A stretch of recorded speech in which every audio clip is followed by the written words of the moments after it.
All right, welcome back. It's 247 Evil Garage, and again, we're not in the garage.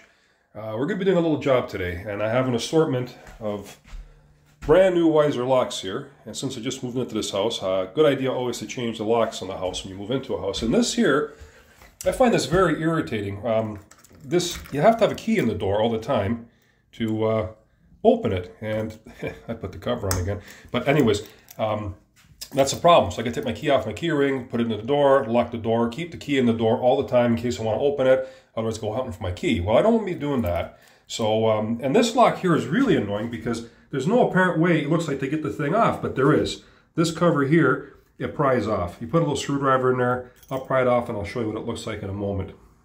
There. Now I've pried off the cover, and there's the cover here. And just a little screwdriver or something like a sharp knife or whatever, just go around the edges, pry it off, and you can access the screws so you can loosen off the actual lock, and that way you don't have to, you can remove it and put a new one in. So on the outside, I've got a decorative escutcheon type thing around the lock, which probably won't survive this lock switch. I'm going to use one of these black Weiser locks over here.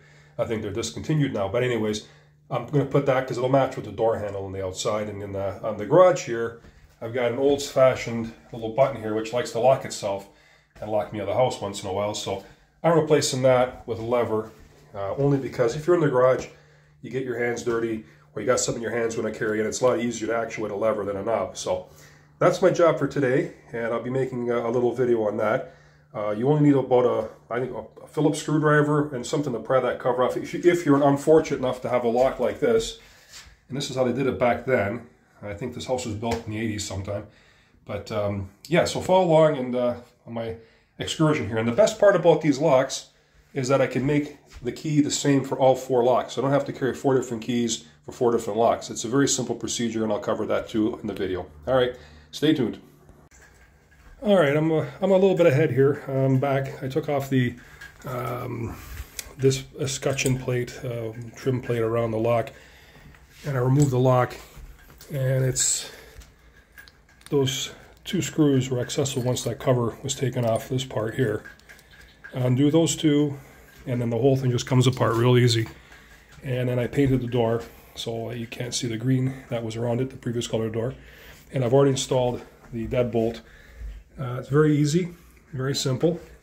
The instructions come with it, but what you got to do basically is fit it into the door. Mine's got a chiseled edge, and I have to twist the deadbolt to extend it so that, there you go, it's in the middle, thereabouts in the middle, somewhere's in there. We'll see how it works. And that's pretty much it. Put the trim plate on. Now I just gotta wait for the paint to tack up a little bit, put the whole thing together, and I'll be back. That's it. Job is complete, and now it's installed. I just basically put that lock part, the key part, there's a D-shaped shaft that goes through the deadbolt.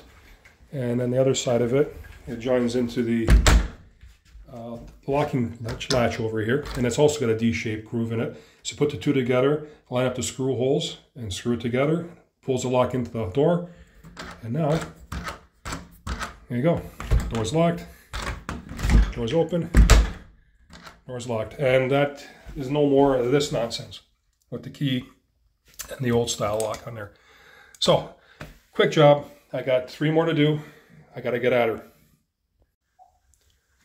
So now is a good time to paint the door if you're going to do it. I removed the lock on this door, and I had to give it a coat of paint.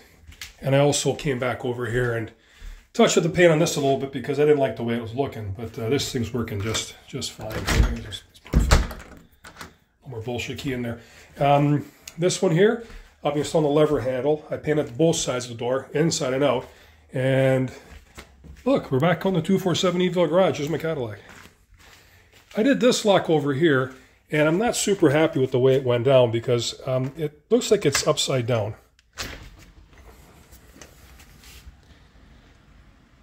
Yeah. So I'm going to have to figure that one out. I just want to get the new lock on there. And later on, I'll show you the keying alike process. It's pretty simple, and it's kind of slick. So I want all my locks to be in the same key. I do have to paint this door yet. So, and this is a look at the 247 Evil Garage. I got my stereos hooked up. My car's sitting here. So yeah, things are coming along nicely, and I'll be back to car videos eventually. But right now I'm working on this nonsense here because it needs to be done. So I'm gonna start putting this in, and I'll get back to it when I get that sort of installed.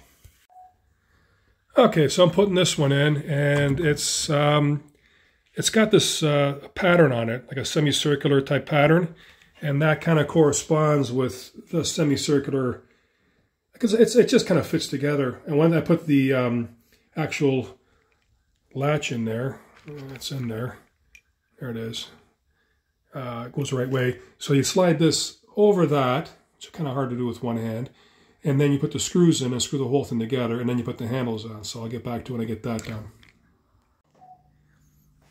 All right, I got the lock installed, the latch, whatever. Now comes the part that I really like to do. I want to make all these locks the same, so I'm going to show you the keying alike process. So what you do is you put the original key that's supposed to be in the lock to start with, and then you're supposed to turn the thing 90 degrees. So let me turn it 90 degrees. And then you have to take this tool and insert it into the hole. There's a hole down here. Let me see if I can show it to you. Right there, it's a hole. So let me just do that. I might get off the camera here for a second. Okay. Put the tool into the hole, like that. All right. So that just resets the pins. Pull the tool out.